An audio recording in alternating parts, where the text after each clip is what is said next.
کچھ لوگ سمجھتے ہیں کہ یہ بے پردگی یہ ترقی ہے، یہ ماڈرنزم ہے۔ ایسا نہیں ہے، یہ جہالت تھی۔ کعبۃ اللہ کا طواف برہنہ کیا جاتا تھا، تو برہنگی یہ جدت نہیں ہے، یہ قدامت ہے، یہ ترقی نہیں ہے، یہ جہالت ہے۔ اس سے اسلام نے نکالا ہے، اور پردے کی طرف اسلام انسانیت کو لے کر کے آیا ہے۔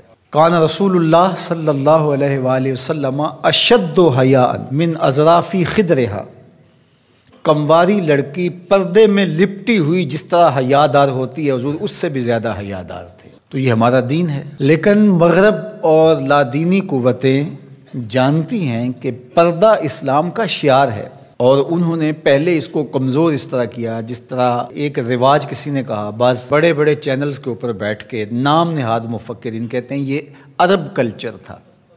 عرب کلچر تو برہنگی تھا، عرب کلچر تو برہنہ طواف کرنے کا تھا، گھروں پہ جھنڈے بدکار خواتین کے چھتوں کے اوپر عرب میں لگتے تھے۔ تو یہ پردے کا تصور کلچر نہیں ہے، بلکہ یہ سنت زہرا سلام اللہ علیہا۔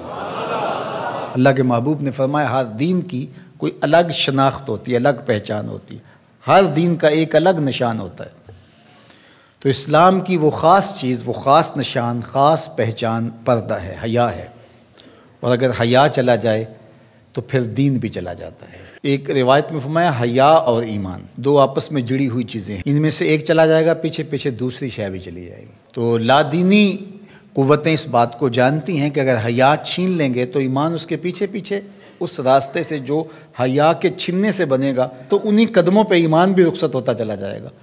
تو لہٰذا ان کو یہ کہو کہ تم ترک ایمان کرو تو یہ تو کبھی راضی نہیں ہوں گے، تو اس لیے انہیں پردے کا ترک کروایا جائے، انہیں حیا کے جوہر سے محروم کیا جائے تاکہ یہ ایمان کے جوہر سے بھی محروم ہو جائیں۔ تو پھر انہوں نے کئی رنگ تراشے، کبھی کہا کہ نظر کا پردہ ہے، کبھی کہا کہ پردہ تو انسان کے دل میں ہوتا ہے۔ تو مجھے بتاؤ آج کا شخص جو شہوتوں سے لتھڑا ہوا ہے، جہاں شہوات کی گندی ہوائیں چل رہی ہیں، اس ماحول کے اندر اگر کوئی یہ بات کہے تو کتنی عجیب ہے، جس ماحول میں تقدس کی باد صبا چلتی تھی اور وحی اترتی تھی، اور جبریل کو وحی لے کر کے آتے صحابہ نے دیکھا تھا، اور قرآن اترتا تھا، اور قرآن پڑھانے والے سکھانے والے خود صاحب قرآن تھے، وہ صحابہ ان کو جب پردے کا حکم دیا گیا اور ان کو نظریں نیچی رکھنے کا حکم دیا گیا، تو میں اور آپ کون ہوتے ہیں؟ جب ابو بکر و عمر کو کہا گیا کہ نگاہوں کو نیچا رکھنا، جب عثمان و علی سے کہا گیا کہ نگاہوں کو نیچا رکھنا، جب سیدہ عائشہ، حضرت ام سلمہ، حضرت میمونہ، حضرت زینب، سیدہ فاطمہ تو زہرا سے کہا گیا کہ تم اپنے پردے کی حفاظت کرنا، تو مجھے بتائیے اس تقدس مآب ماحول کے اندر بھی جب پردہ کرنے کے لیے مومنوں کی ماؤں کو حکم دیا گیا، اور ابو بکر و عمر، عثمان و علی عشرہ مبشرہ جن کی جنت کی ضمانت بھی رسول اللہ نے دی ہے، تو جب ان کو بھی کہا گیا کہ نگاہوں کو نیچا رکھنا، تو میں اور آپ کس شمار میں ہیں؟ تو یہ ایک نفس کی کہانی ہے جو ہم گھر کے بیٹھ گئے، کہا کوئی بات نہیں جی، پردہ تو دل کا ہوتا ہے۔ بحالت مجبوری خواتین کو گھر سے نکلنا پڑتا ہے، لیکن اس میں بھی اس کو تاکید کی گئی کہ تیرا پردہ کسی صورت کے اندر بھی ختم نہیں ہونا چاہیے۔ میں خراج پیش کرنا چاہتا تھا یہاں ہماری ہمسائیگی کے اندر اس خاتون کو جس نے اللہ اکبر کا نعرہ لگا کر کے بتلایا کہ یہ امت ابھی بھانج نہیں ہوئی، اس امت میں آج بھی بیٹیاں موجود ہیں جو اپنی آبرو پر پہرا دے سکتی ہیں، اور یہ حالات بتاتے ہیں کہ یہ امت مرنے کے لیے نہیں، قیامت تک قائم رہنے کے لیے پیدا ہوئی ہے انشاءاللہ۔ اس دبی ہوئی راکھ میں چنگاریاں موجود ہیں جو وقت آیا تو شعلہ جوالہ بھی بن جائیں گے انشاءاللہ العزیز۔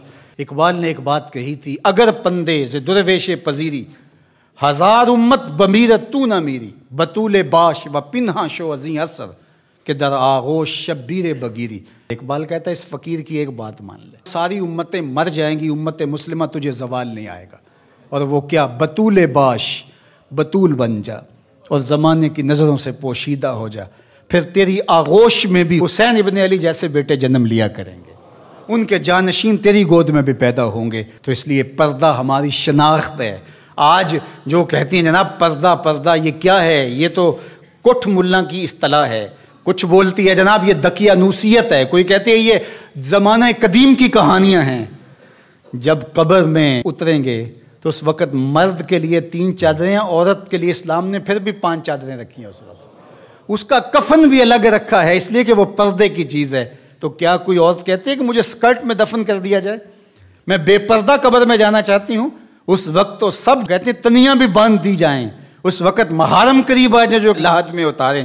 تو اگر زندگی کے بعد بھی پردے میں لپٹ کے جانا ہے تو ساری زندگی سیدہ فاطمہ کی غلامی میں بسر کر دیے جائیں، ان کی کنیز بن کے زندگی گزاریں۔